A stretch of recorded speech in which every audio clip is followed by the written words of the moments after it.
Oh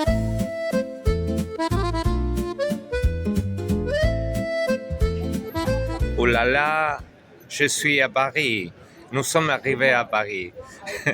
Je suis à la rue Rivoli. J'ai besoin de chercher la clé pour entrer à l'appartement.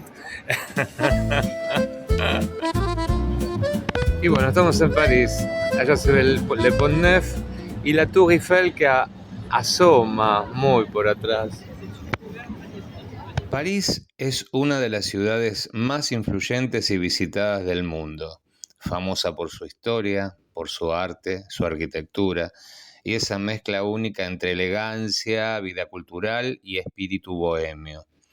Está ubicada en el norte de Francia, atravesada por el río Sena, que la divide en la rive gauche y la rive droite, o sea, la ribera derecha y la ribera izquierda. Cada una tiene una identidad muy particular. Sus orígenes se remontan a tiempos romanos, cuando era un pequeño asentamiento llamado Lutecia. Con el paso de los siglos se convirtió en centro político y cultural de Francia y fue escenario de algunos de los momentos más importantes de la historia europea, desde la monarquía medieval hasta la Revolución Francesa, que transformó no solo a Francia, sino también al pensamiento político moderno. Durante el siglo XIX, París vivió una enorme transformación urbana bajo el barón Haussmann. Se abrieron grandes avenidas, plazas y edificios monumentales que le dieron la imagen elegante y ordenada que hoy conocemos. Esa renovación convirtió a París en modelo para muchas ciudades del mundo. Más allá de los monumentos, gran parte del encanto de París está en su atmósfera. Caminar junto al Sena, sentarse en un café, descubrir las librerías, que son maravillosas, puentes, jardines y pequeños rincones que aparecen salidos como de una película. Es una ciudad que combina historia monumental con vida cotidiana y donde casi cada calle tiene algo para contar. A París se puede llegar por avión desde dos aeropuertos, de Charles de Gaulle, que es el segundo más grande de Europa, o el aeropuerto de Orly, que es más pequeño. Se puede llegar en tren desde distintas ciudades de Europa. Y también tiene una muy buena conexión de metro. Te podés manejar en metro por toda la ciudad, que siempre vas a tener una boca en algún lado. Pero lo mejor es caminar sus calles, aunque te canse, porque es maravilloso ver lo que te presenta y te ofrece esta ciudad.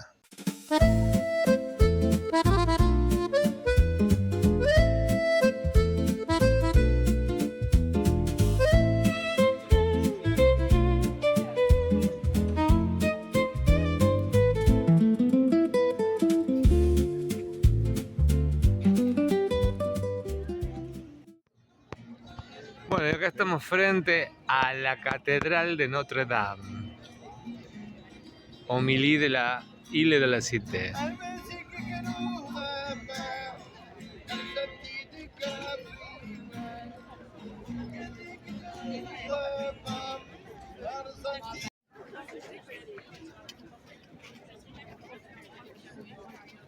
Hay que hacer una cola un poco larga para entrar a la Catedral de Notre Dame, pero va rápido, va muy rápido.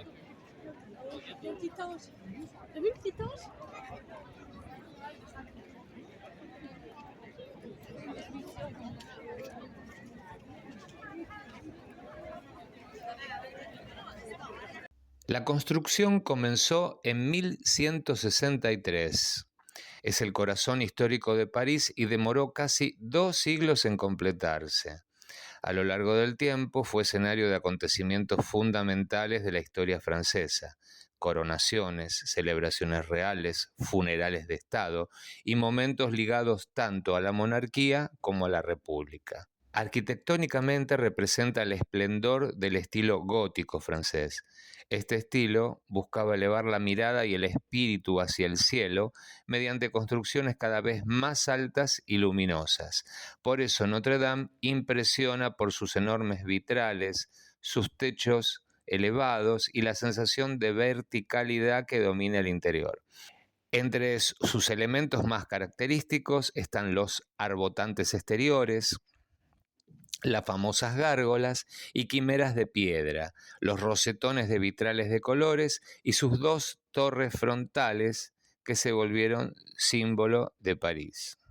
Además de su valor histórico y religioso, la catedral alcanzó una enorme popularidad mundial gracias a la novela El jorobado de Notre Dame de Víctor Hugo, que ayudó a salvarla del deterioro que sufrió en el siglo XIX y convirtió a personajes como Quasimodo en parte del imaginario popular. En 2019, un incendio muy impactante dañó seriamente parte del edificio, especialmente la aguja central y el techo de madera. Desde entonces se llevó adelante una enorme restauración para recuperar uno de los monumentos más queridos de Francia y del mundo. Por suerte, hoy ya está restaurada totalmente.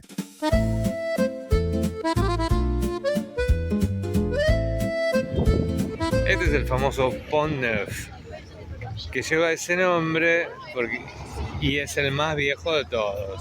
Su construcción comenzó a fines del siglo XVI, durante el reinado de Enrique III de Francia.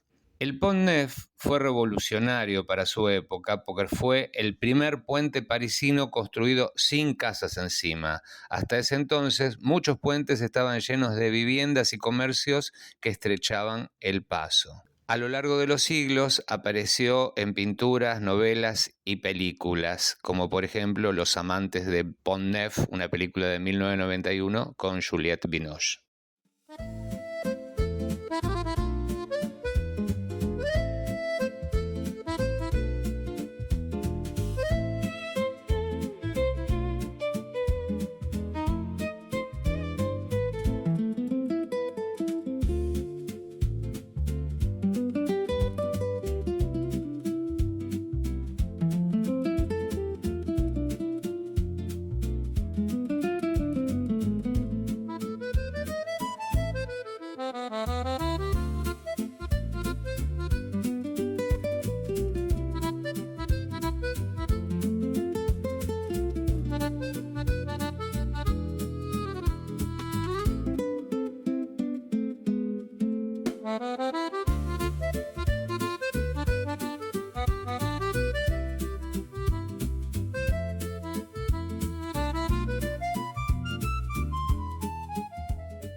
Son tremendas las filas para entrar. Nosotros tenemos 10:30 y son las 10 menos cuarto. Y dentro de todo no es nada. Allá es impresionante la gente. Tenés que comprar las entradas con mucha anticipación. Pero bueno, está bien organizado. El Museo del Louvre es el museo de arte más famoso y visitado del mundo, además de uno de los símbolos culturales más importantes de Francia. Está ubicado a orillas del río Sena y ocupa un enorme edificio que originalmente fue una fortaleza medieval construida en el siglo XII para defender la ciudad. Con el paso del tiempo, esa fortaleza se transformó en palacio real y residencia de varios monarcas franceses. Durante siglos fue ampliándose y embelleciéndose hasta convertirse en uno de los grandes complejos palaciegos de Europa. Después de la Revolución Francesa, el antiguo palacio dejó de pertenecer exclusivamente a la monarquía y en 1793 abrió oficialmente como museo público, con la idea de que las grandes obras de arte fueran accesibles para todo el pueblo francés. Hoy el Louvre alberga cientos de miles de piezas provenientes de distintas civilizaciones y periodos históricos, desde el Antiguo Egipto hasta Grecia y el Renacimiento europeo. Entre sus obras más famosas se encuentra la Gioconda, la Mona Lisa de Leonardo da Vinci, la Venus de Milo y la Victoria de Samotracia. Uno de los elementos más reconocibles del museo es su pirámide de vidrio inaugurada en 1989 y diseñada por el arquitecto Leo Ming-pei. Al principio generó una polémica terrible por mezclar arquitectura moderna con el antiguo palacio clásico, pero con el tiempo terminó convirtiéndose en otro ícono de París.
Acá, más que la obra en sí, es ver este espectáculo que parece que vino Marilyn Monroe. Allá está la Gioconda. Pero la gente se desespera. Le sacan fotos, como si no hubiera fotos de la Gioconda, en vez de mirar el cuadro. Hay lugares que está vacío.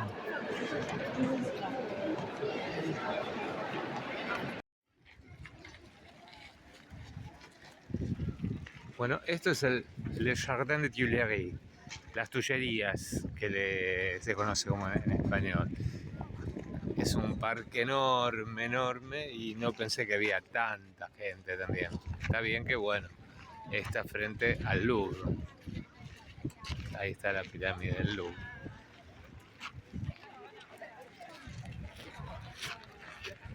Le Jardin des Tuileries nació en el siglo XVI como jardines del antiguo palacio de las Tullerías, ¿no? Una residencia real que estuvo unida al Louvre. Al final de los jardines de las Tullerías aparece la inmensa Place de la Concorde, que es una de las plazas más famosas de Francia y también una de las más cargadas de historia. Durante la Revolución Francesa fue escenario de ejecuciones públicas mediante guillotina. Allí murieron figuras como el rey Luis XVI y María Antonieta. En el centro de la plaza se encuentra el famoso obelisco de Luxor. Es un monumento egipcio de más de 3000 años de antigüedad, proveniente del templo de Luxor. Fue regalado a Francia por el virrey de Egipto en el siglo XIX y trasladado a París en una compleja operación monumental. El obelisco está cubierto de jeroglíficos que celebran el reinado del faraón Ramsés II. La plaza simboliza muy bien el espíritu de París, un lugar donde conviven la historia monárquica, la revolución, el arte urbano y la monumentalidad clásica en pleno corazón de la ciudad.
La iglesia de la Madeleine es uno de los templos más llamativos de París por su aspecto totalmente diferente al de otras iglesias tradicionales.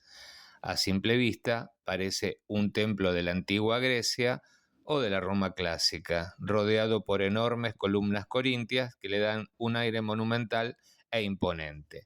Nuestra catedral, que está enfrente de la Plaza de Mayo, se parece mucho a esta.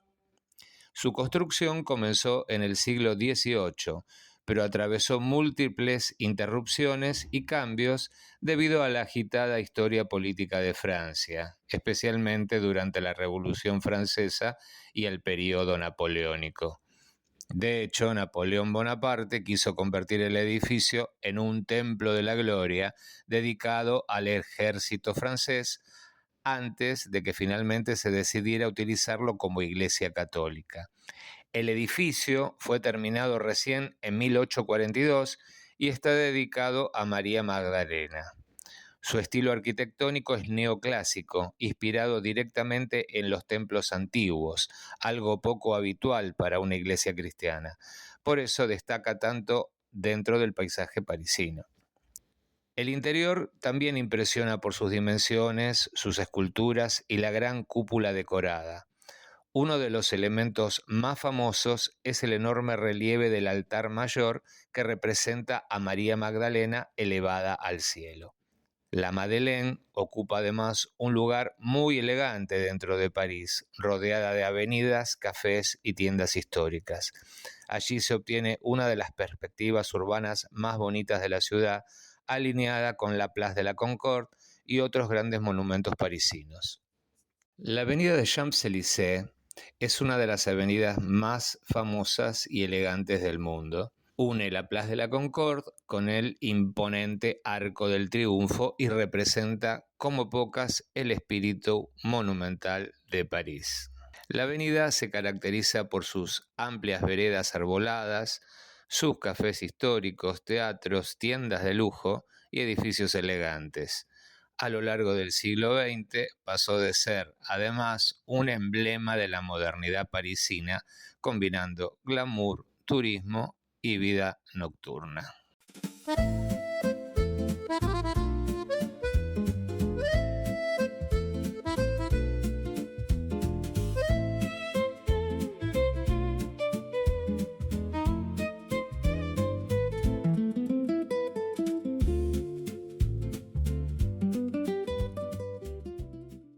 El Arco del Triunfo se encuentra en la Plaza Charles de Gaulle, al final de la avenida de Champs-Élysées, desde donde parten 12 avenidas que forman una enorme estrella urbana. Por eso también se le decía Le Place de les Étoiles, la Plaza de las Estrellas. Fue mandado a construir por Napoleón Bonaparte en 1806, después de una de sus grandes victorias militares, con la intención de homenajear al ejército francés y glorificar las campañas napoleónicas. Sin embargo, la obra tardó décadas en completarse y recién fue inaugurada en 1836. Inspirado en los antiguos arcos triunfales de la Roma imperial, el monumento está cubierto de esculturas, relieves y nombres de generales y batallas históricas de Francia. Uno de los relieves más famosos es la Marsellesa, una impactante representación patriótica que simboliza el espíritu revolucionario francés. Debajo del arco se encuentra la tumba del soldado desconocido, instalada después de la Primera Guerra Mundial en homenaje a todos los soldados franceses caídos sin identificar. Allí arde una llama eterna que se reenciende cada noche desde 1923, convirtiendo al lugar también en un espacio de memoria y homenaje.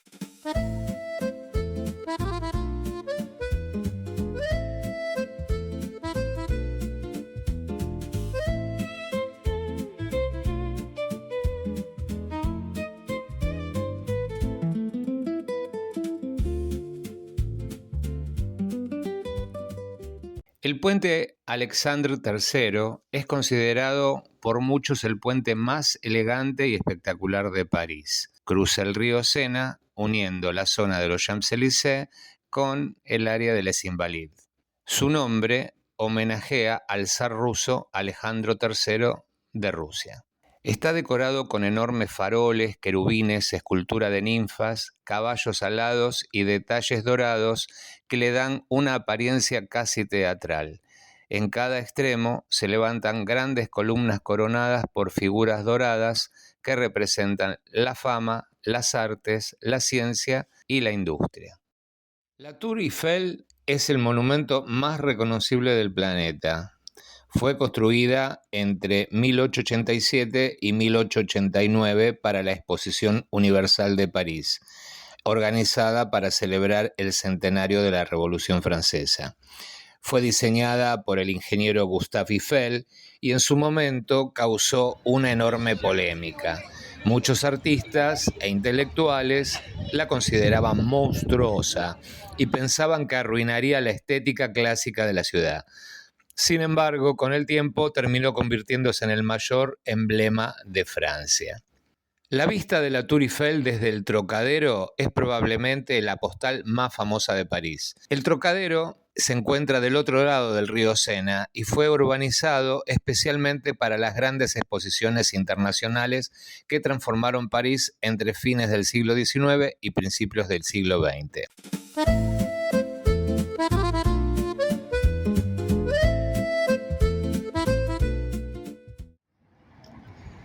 Frente a la Tour Eiffel hay un monumento a Simón Bolívar.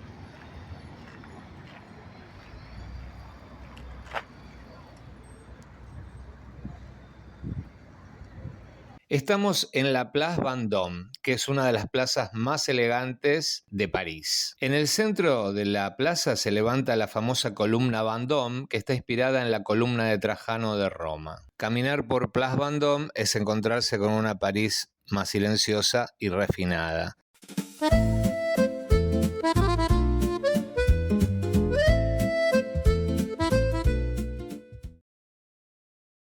Le Jardin de Luxemburgo fue creado a comienzos del siglo XVII por María de Medici, viuda del rey Enrique IV, quien extrañaba los jardines y palacios de su Florencia natal, y por eso mandó construir el Palacio de Luxemburgo y sus jardines con inspiración italiana, aunque luego fueron tomando el clásico estilo francés que tiene hoy. El parque combina amplias avenidas arboladas, estatuas, fuentes, canteros perfectamente cuidados y grandes espacios donde los parisinos descansan, leen o simplemente disfrutan del día. Uno de sus rincones más famosos es la Fuente Central, donde niños y adultos hacen navegar pequeños barcos de juguete, una tradición parisina de generaciones, que es más, los alquilan ahí para que pueda jugar un rato. Dentro del jardín también hay esculturas de reinas y figuras históricas francesas. El Palacio de Luxemburgo, que domina el parque, funciona actualmente como sede del Senado francés.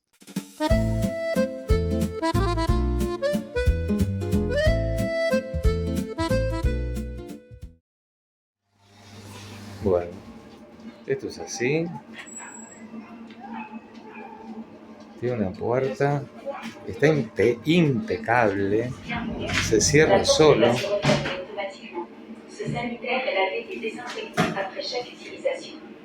Tremendo esto. El barrio latino se encuentra en la margen izquierda del río Sena, o sea, en la Rive Gauche, alrededor de la famosa Universidad de la Sorbona, y desde hace siglos está ligado a la vida estudiantil, intelectual y artística de la ciudad. Su nombre proviene de la Edad Media, cuando el latín era el idioma utilizado por profesores y estudiantes en las universidades de la zona. Desde entonces, el barrio quedó asociado al pensamiento, la filosofía, la literatura y los debates políticos. Caminar por el barrio latino es encontrarse con calles angostas, librerías antiguas, cafés y pequeñas plazas llenas de movimiento. También tuvo un papel muy importante en momentos históricos franceses, especialmente durante las protestas estudiantiles de mayo de 1968, cuando sus calles fueron escenario de manifestaciones y enfrentamientos que marcaron a toda una generación. Estamos frente a la famosa librería Shakespeare & Company. Y hay toda esta cola para entrar. Esta librería fue abierta en 1951 por George Whitman, inspirada en una librería anterior del mismo nombre creada en los años 20 por Sylvia Beach. Aquella primera Shakespeare and Company fue un lugar legendario frecuentado por escritores como Ernest Hemingway, James Joyce y Scott Fitzgerald. Con sus habitaciones llenas de libros apilados, escaleras estrechas, sillones gastados y rincones de lectura, la librería parece detenida en el tiempo. Más que un negocio, siempre fue un espacio de encuentro para escritores, viajeros y soñadores.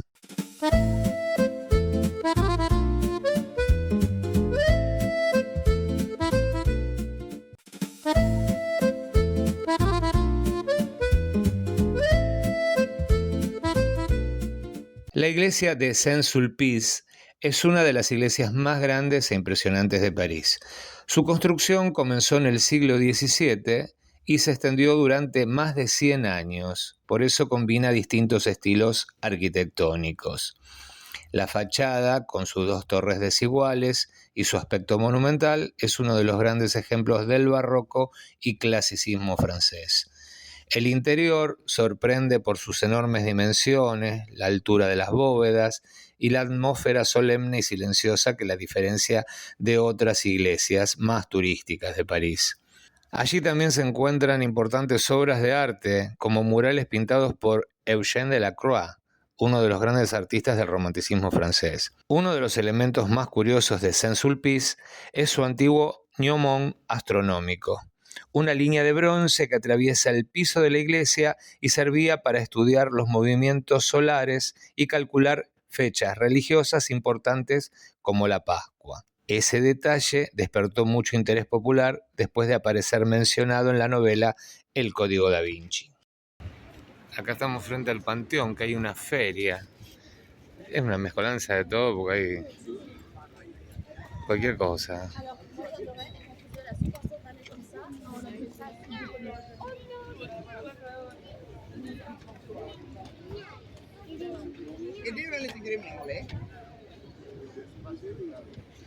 Como una feria americana, como artesanal, de todo un poco.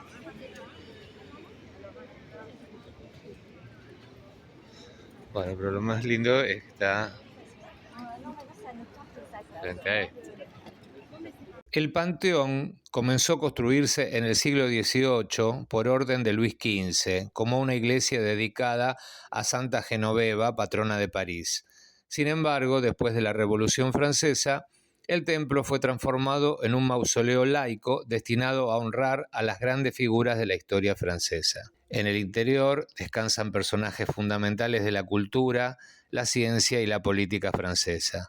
Allí se encuentran Victor Hugo, Voltaire, Jean-Jacques Rousseau, Marie Curie y Alexandre Dumas, entre otros.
Estamos frente al famoso Moulin Rouge y nos dirigimos al barrio de Montmartre.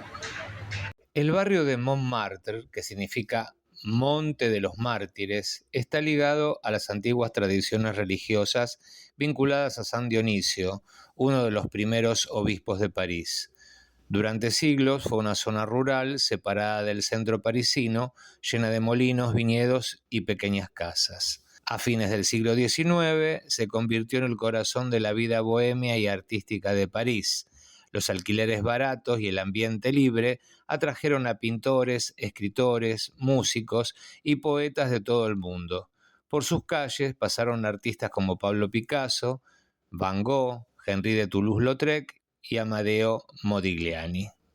La Basílica del Sacré-Cœur es uno de los íconos del barrio de Montmartre. Arquitectónicamente se diferencia mucho de otros templos parisinos porque mezcla estilos romano-bizantinos con enormes cúpulas blancas que le dan un aspecto casi oriental.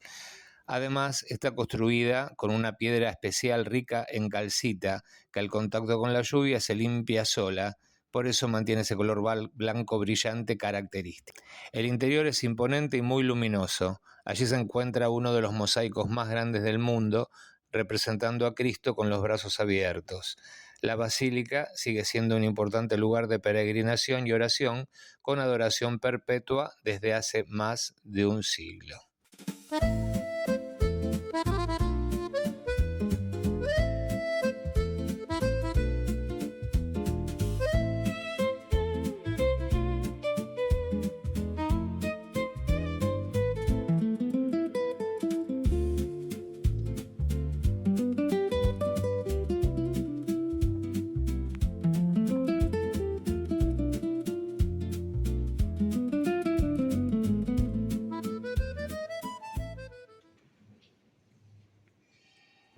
Estamos paseando por el Marais, que es otro barrio típico de París, que está muy cerca de Notre Dame.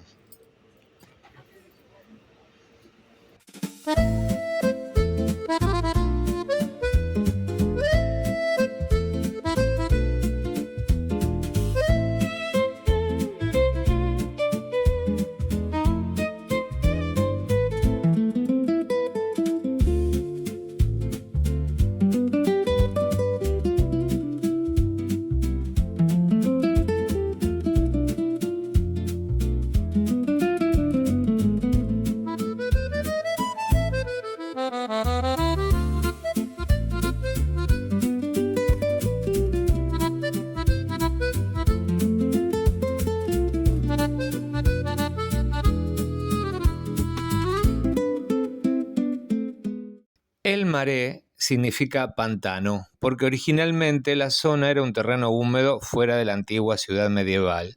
Con el tiempo se fue urbanizando y entre los siglos XVII y XVIII se transformó en uno de los barrios preferidos de la nobleza francesa, que construyó allí refinados hoteles particulares y residencias urbanas. A diferencia de otras zonas de París, Le Marais conservó muchas de sus calles estrechas y edificios antiguos, incluso después de las grandes reformas urbanas del siglo XIX. Por eso, hoy es uno de los lugares donde mejor puede sentirse el París histórico.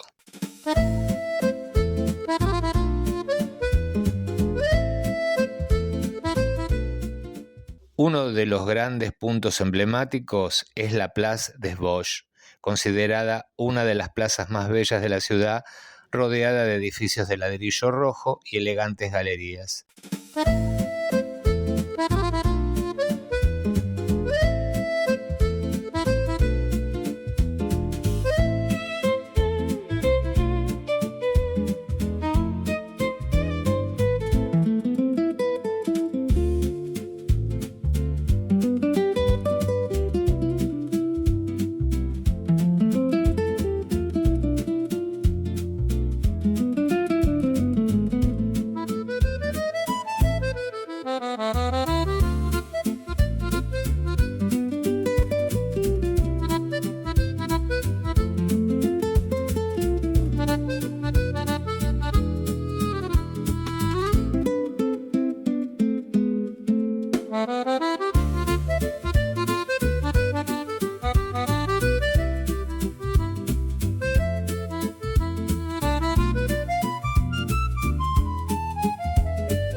Le Marais tiene además una enorme importancia cultural porque históricamente fue centro de la comunidad judía parisina y más adelante también se convirtió en uno de los barrios más representativos de la comunidad LGBTQ+ de París.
Y bueno, nuestro último día en París, Notre dernier jour en París, una ciudad maravillosa que te invita a soñar, a alimentar el alma de arte. Doblas la esquina de cualquier esquina y es una maravilla. Caminar por el Sena, qué sé yo, ver la Tour Eiffel. No es la panacea porque hay muchas cosas que también no están del todo bien, pero bueno, como en todos los lugares del mundo, el paraíso no existe, pero es un lugar maravilloso, realmente vale la pena. Así que nos despedimos de esta ciudad. Bueno, ahora estamos en el Marais y bueno, à bientôt, Paris.